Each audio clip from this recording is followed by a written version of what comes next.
Mga guys, ito po ang aking update sa inyo sa aking luya. Sinubukan ko lang ito kung pwede na ibenta ngayong araw.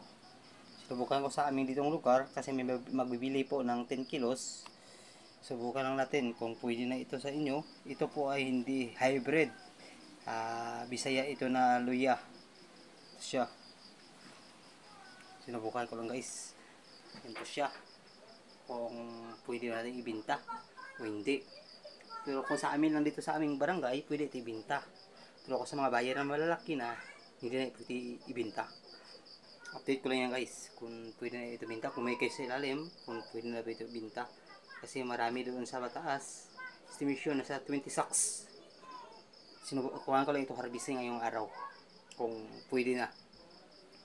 Sa 4 na taon na po ito ang ating luya. Hindi ko na-harvest, ngayon ko lang na-harvest. Sinubukan ko lang. Yan po. Update lang.